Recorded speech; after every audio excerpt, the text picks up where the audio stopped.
Dear students, आज की इस वीडियो के साथ शुरू करते हैं आधुनिक भारत का इतिहास। और इसे शुरुआत करते हैं यूरोपीय शक्तियों के भारत आगमन से। इस वीडियो में आप जानेंगे कि किस किस तरह से कौन कौन सी कंपनियां भारत आई। वीडियो में आखिर तक बने रहिए, आखिर तक देखिए। आधा अधूरा देखेंगे तो ज्ञान भी आधा अधूरा ही होगा। चलिए शुरू करते हैं। चैनल को आपने सब्सक्राइब नहीं किया तो कर लीजिए, बेल आइकॉन को प्रेस कीजिए। वीडियो में आखिर तक बने रहिए। नंबर 1 प्रश्न से शुरू करते हैं। तुर्कों ने कुस्तुनतुनिया पर कब अधिकार किया? 1453 ईस्वी में। तुर्कों के कुस्तुनतुनिया पर कब्जे का क्या परिणाम हुआ? जो व्यापारिक मार्ग असुरक्षित हो गए और लूटपाट करने लगे, लूटमार करने लगे। व्यापारी उस मार्ग से जाने बंद हो गए। उन दिनों भारत व यूरोप के मध्य जल और थल के कितने व्यापारिक मार्ग थे? 3 मार्ग थे। आइए देखते हैं कौन कौन से थे मार्ग। पहला था फारस की खाड़ी से होता हुआ समुद्री मार्ग था पहला। दूसरा, लाल सागर से अलेक्जेंड्रिया होते हुए वेनिस और जिनेवा जाता था, ये समुद्री मार्ग था। मध्य एशिया से मिस्र होते हुए यूरोप जाने के लिए तीसरा मार्ग था। ये मार्ग सभी अवरुद्ध हो गए तुर्कों के कारण, लूटपाट के कारण उनकी। नंबर 4, नाविकों ने यूरोपीय राजाओं और रानियों को क्या सपना दिखाया? यूरोप के जो नाविक थे, पुर्तगाल, स्पेन आदि के, उन्होंने राजा रानियों को सपने दिखाए कि धन बढ़ेगा, धन की कमाई होगी, धर्म भी बढ़ेगा और आपका राज्य भी बढ़ेगा। ऐसे ऐसे सपने दिखाकर उनका संरक्षण प्राप्त किया। नंबर 5, दिशा सूचक यंत्र को क्या कहते हैं? कुतुबनुमा कहते हैं। इसका आविष्कार चीन में हुआ था। अमेरिका की खोज किसने की? कोलंबस ने की 1492 ईस्वी में। कोलंबस कहाँ का निवासी था? स्पेन का निवासी था। कोलंबस ने अमेरिका के मूल निवासियों को क्या नाम दिया? Red Indian.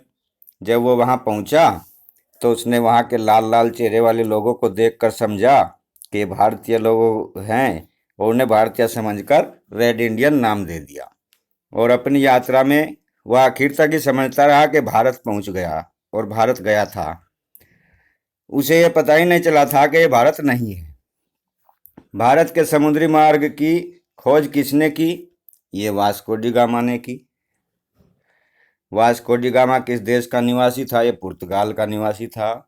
पुर्तगाल से भारत पहुंचा था व्यापारिक रास्ते की खोज करता हुआ, समुद्री मार्ग की। वास्को डी गामा ने भारत के समुद्री मार्ग की खोज कब की? 1498 ईस्वी में। 1498 ईस्वी में वास्को डी गामा भारत के किस बंदरगाह पर आया? कालीकट बंदरगाह पर। कालीकट के बगल में ही ये बंदरगाह का नाम था काब कडाबू बंदरगाह, उस पे आया था। नंबर 13, भारत में यूरोप के कौन व्यापारी सबसे पहले आए थे? यानी किस देश के लोग व्यापार करने पहले आए? वो आए थे पुर्तगाली, 1498 में आ गए। यूरोपीय कंपनियों के व्यापारिक स्थल क्या कहलाते थे? वो कोठी, फैक्ट्री या कारखाना कहलाता था। नंबर 15, हालांकि इन कारखानों में, कोठियों में कुछ बनता नहीं था, कोई उद्योग नहीं थे। ये यहाँ खरीद कर सामान इकट्ठा किया करते थे और इसको फैक्ट्री नाम देते थे। नंबर 15, हॉलैंड, नीदरलैंड, ये एक ही देश के दो नाम हैं, के निवासी क्या कहलाते हैं? डच कहलाते हैं।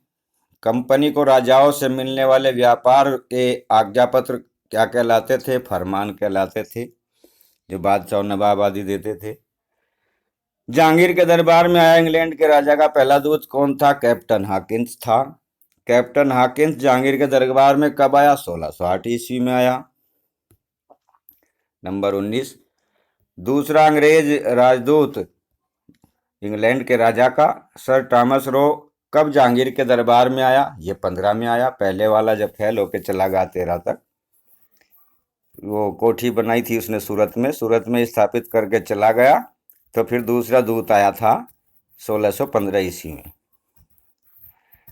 टॉमस रो ने मुगल बादशाह जहांगीर को भेंट में क्या दिया था, जिसे पाकर जहांगीर बहुत प्रसन्न हुआ था? टॉमस रो ने जहांगीर को अंग्रेजी दस्ताने और एक अंग्रेजी बग्घी दी थी।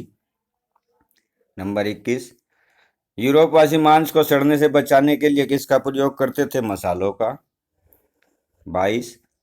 यूरोप में भारतीय वस्तुओं के वितरण के प्रमुख व्यापारिक केंद्र थे वेनिस और जिनेवा। यहाँ से फिर माल इन दो शहरों से भिन्न भिन्न देशों में चला जाता था। यूरोपवासी सोना चांदी के बदले क्या ले जाते थे? कपड़े, मसाले, जड़ी बूटी आदि भारत से ले जाते थे। सोना चांदी यहाँ लाते और ये चीज़ें ले जाते, तभी भारत सोने की चिड़िया कहलाता था। नंबर 24। डचों के भारत में प्रमुख केंद्र कहाँ कहाँ थे? मसूलीपट्टनम, कोचीन, नागपट्टनम, चिनसुरा। मसूलीपट्टनम इनका पहला केंद्र था। नंबर 25। फ्रांसीसियों के प्रमुख व्यापारिक केंद्र कहाँ थे? सूरत, मसूलीपट्टनम, पांडिचेरी, माही। ये फ्रांसीसियों के केंद्र थे, इनका पहला केंद्र था सूरत। अंग्रेजों के प्रमुख व्यापारिक केंद्र कहाँ थे? सूरत, अहमदाबाद, आगरा, भडोज, पटना, कासिम बाजार आदि। इनका भी पहला केंद्र सूरत था। नंबर 27। पहला बैंक किस देश में शुरू हुआ था? ये इटली में शुरू हुआ था।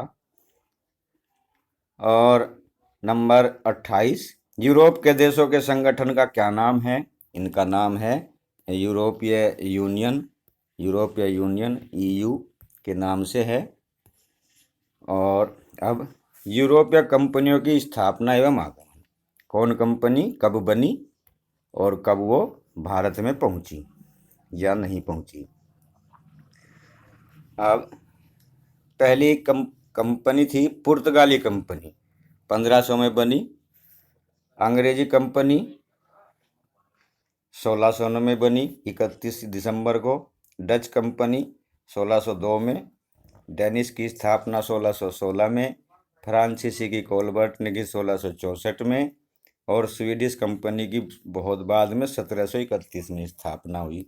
अब देख इनके आने का क्रम। पुर्तगाली लोग आए 1498 में, अभी पढ़ा आपने, वास्को डी गामा आया था। और अंग्रेज आए 1608 में। डच आए 1602 में। डेनिश आए 1661 में। फ्रांसीसी 1664 में। और एक कंपनी स्वीडिश की स्थापना हुई थी 1731 में। ये आज की वीडियो का विषय था। अब आप इन प्रश्नों को अपनी नोटबुक में नोट कर लीजिए और अपने साथियों के साथ, सहपाठियों के साथ इस पर चर्चा कीजिए ताकि अच्छी तरह से आपको आत्मसात हो जाए। अगली वीडियो में फिर मिलेंगे भारत में अंग्रेजी राज की स्थापना के साथ।